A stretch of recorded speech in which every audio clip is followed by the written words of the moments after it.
Olá, seja muito bem-vindo a mais um TC Entrevista. Eu sou Ana Carolina, editora da TC Mover, e hoje eu vou falar com vocês um pouco sobre um assunto que está bem popular entre os investidores, o mercado futuro de commodities agrícolas. Se você ainda não se inscreveu aqui no canal do YouTube do TC, aproveita para fazer isso agora. Bom, para me ajudar a comentar um pouco mais sobre esse mercado, eu converso hoje com as especialistas em commodities da Terra Investimentos, Fabiana Traina e Bianca Moura. A Terra Investimentos, para quem não sabe, está agora administrando o canal Agro do TC. Se você quer acompanhar um pouco mais sobre isso, corre lá no TC para ver tudo que elas estão postando.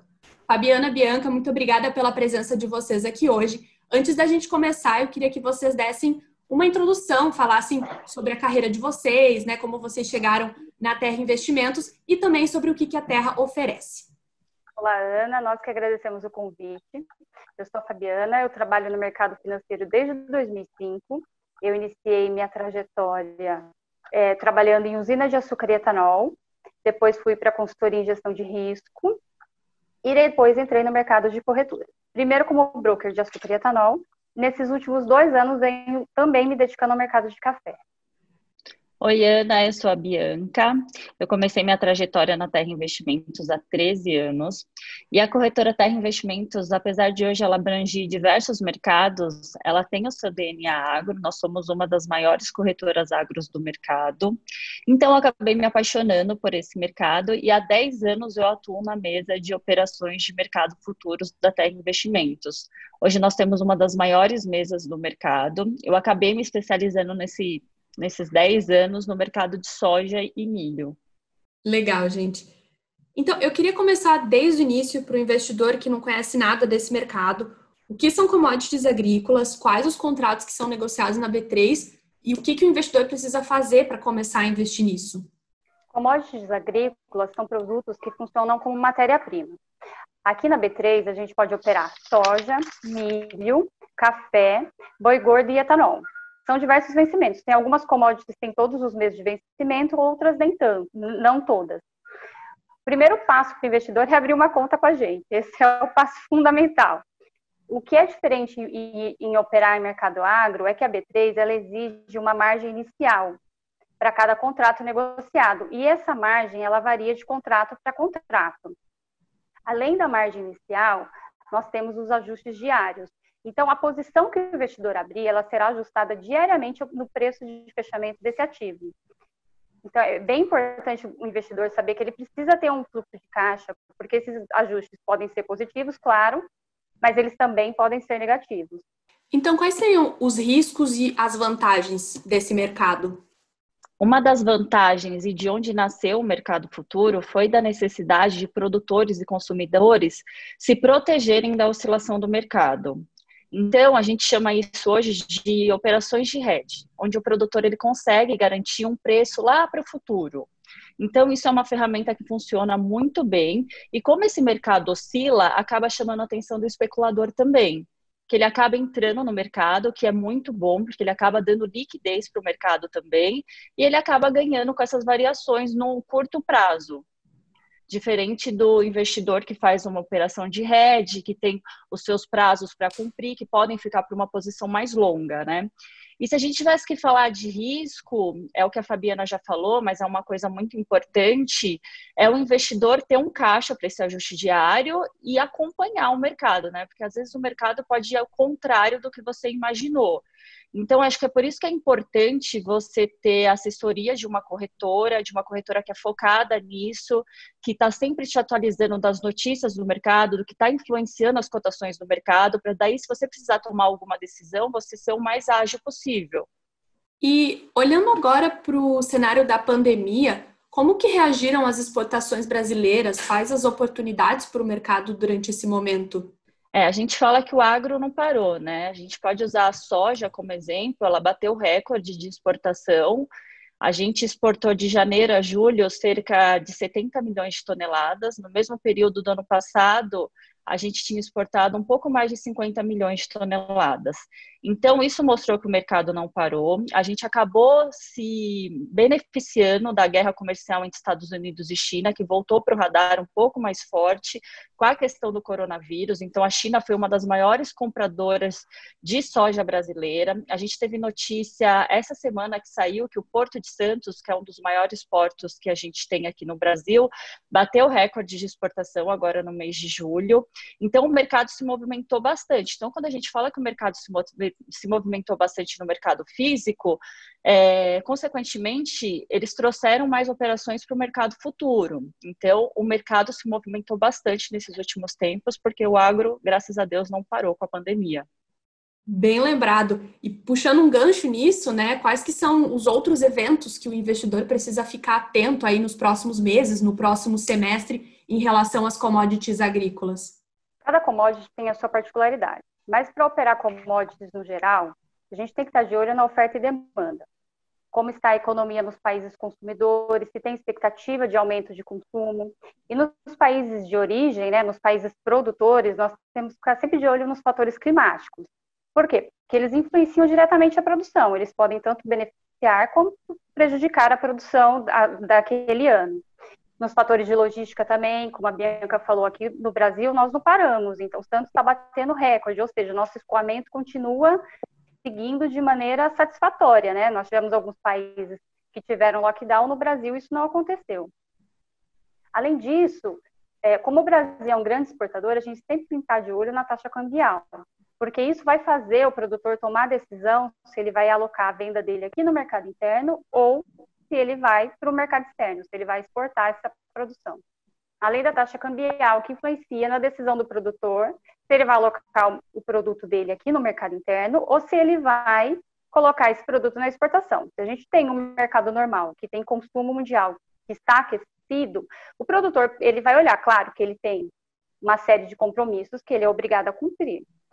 Mas daquele excedente, ele vai decidir se está compensando colocar esse excedente no mercado interno ou se ele vai mandar isso para exportação. Por isso que a gente fala da paridade com a exportação, né? Aonde que compensa mais? Acho que isso no mercado de milho é muito mais fácil de ver. Acho que a Bianca deve falar sobre isso. Mas o produtor vai olhar e vai falar, para onde que está compensando eu colocar o produto agora? Vale colocar aqui no mercado interno ou eu vou me virar para exportação? O dólar influencia muito nisso, né? A gente está com o dólar aí na casa de 5,40, 5,50. É bastante atrativo para os exportadores. E entrando agora especificamente nos contratos, como é que funciona o de milho, por exemplo? Quantos contratos que estão em aberto, quais os vencimentos, enfim, o que o investidor precisa ficar sabendo antes de entrar nesse mercado? O mercado de milho hoje na B3, ele é um dos mercados mais líquidos que tem no mercado. Ele tem cerca de 34 mil contratos em aberto. Chega a se negociar durante o dia cerca de 5 a 10 mil contratos, então é um mercado de muita liquidez. O vencimento de maior liquidez agora, a gente usa a letra para os vencimentos. O vencimento de maior liquidez hoje é o setembro 20, ele tem cerca de 15 mil contratos em aberto. O milho, ele não tem entrega física, é só financeira, e eles são cotados em saca por reais. Os vencimentos deles, eles já são estratégicos, né? Voltado para quando o mercado se movimenta mais. Agora, por exemplo, a gente está colhendo a nossa safrinha, né? E a gente costuma exportar mais agora no segundo semestre. Então, por isso que o vencimento setembro acaba sendo mais estratégico, e então é onde o mercado está tendo mais liquidez. A gente fala que ele é o vencimento mais curto, apesar de só vencer em setembro, né? Então, os vencimentos da B3, eles já estão estratégicos para os meses que o mercado tem mais movimentação, seja no mercado interno ou para o mercado de exportação. E como é que funciona a correlação entre os preços da B3 e os preços da Bolsa de Chicago, por exemplo? Hoje a gente tem um mercado interno muito robusto, então o nosso mercado interno, por ele ser forte, acaba não tendo muita correlação com os mercados lá de fora. O que a gente acha importante o investidor estar de olho e sempre acompanhar é as cotações do dólar, que acabam influenciando ainda mais agora no segundo semestre, que as nossas exportações começam a pegar um ritmo mais acelerado. Então, se você pega um dólar mais alto, o mercado fica mais atrativo para exportação. Então, o mercado interno que precisar de produto vai ter que pagar mais caro para o produto ficar aqui e não ir para fora, né? Entendi. Em relação ao café, como funciona? É parecido? É a mesma coisa? O café ele é negociado em lote de 100 sacas de 60 quilos cada. A cotação é em dólar. E diferente de todas as outras commodities, existe a entrega física. Então, se você ficar posicionado num contrato de café, você pode correr o risco, sim, de ter o café na sua porta. O investidor tem que ficar muito atento a isso. Conforme vai fechando, né, o prazo do contrato, conforme a tela vai fechando, ele precisa encerrar a posição antes do fechamento da tela, senão ele vai mesmo para a entrega física.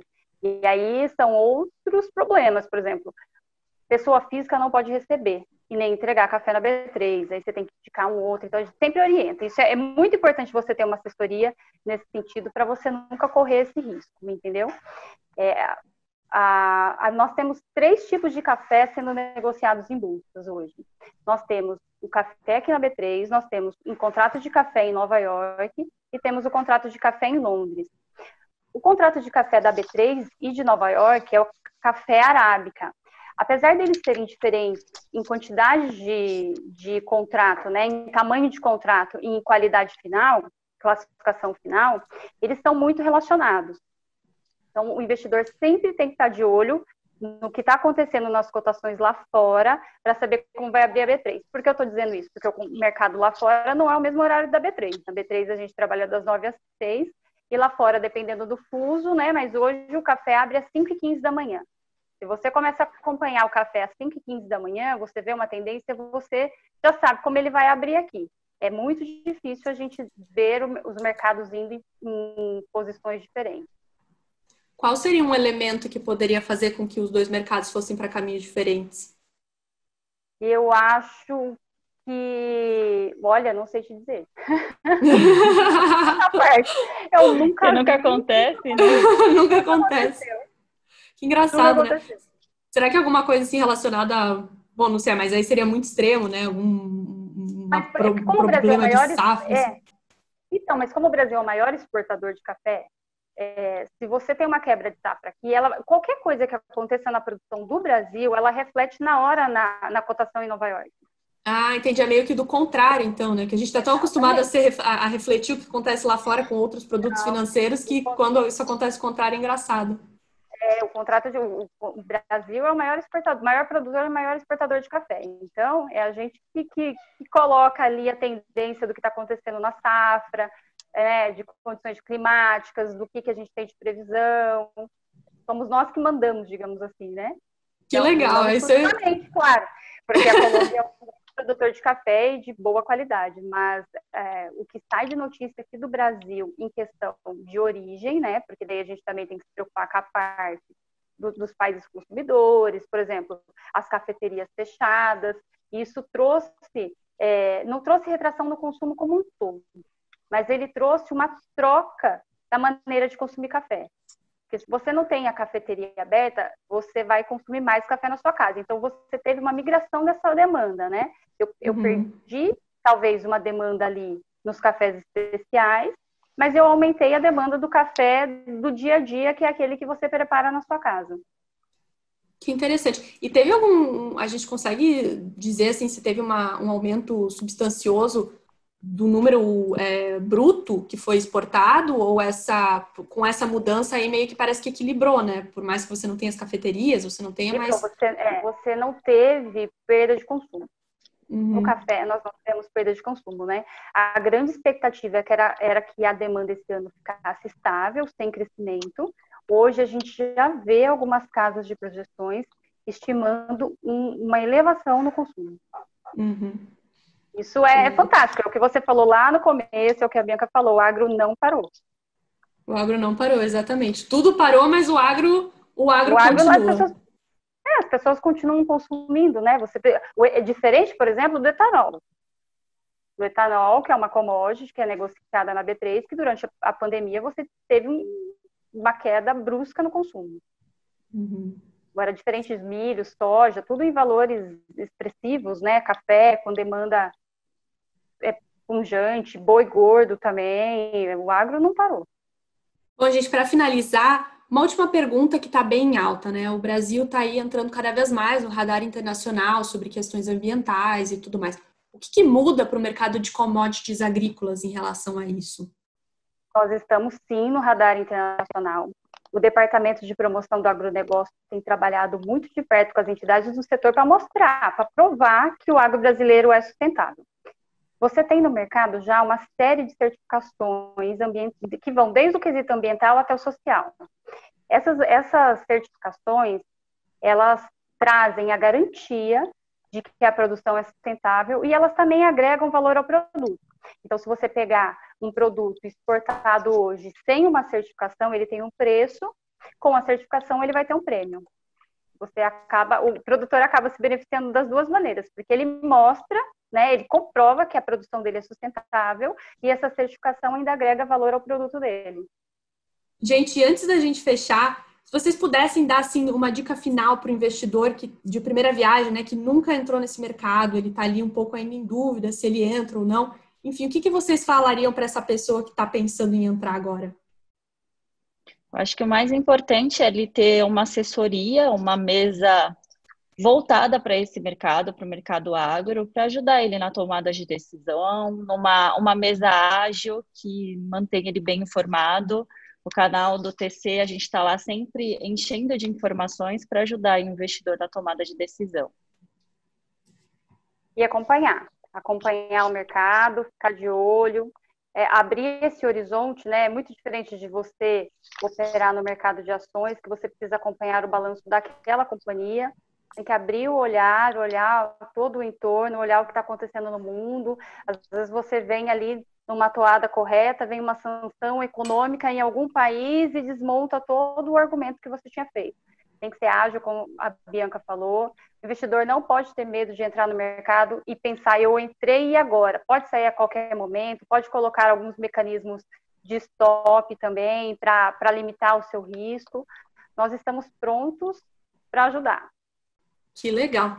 Muito bem, meninas. Fabiana, Bianca, super obrigada pela entrevista, pela presença de vocês aqui. E para quem acompanhou a gente até o final, também o nosso muito obrigada. Não esquece de curtir o nosso vídeo, de se inscrever no canal, de compartilhar, enfim. E também de conferir o canal Agro lá no TC, onde a Terra Investimentos está dando todas as dicas para quem quer entrar nesse mercado.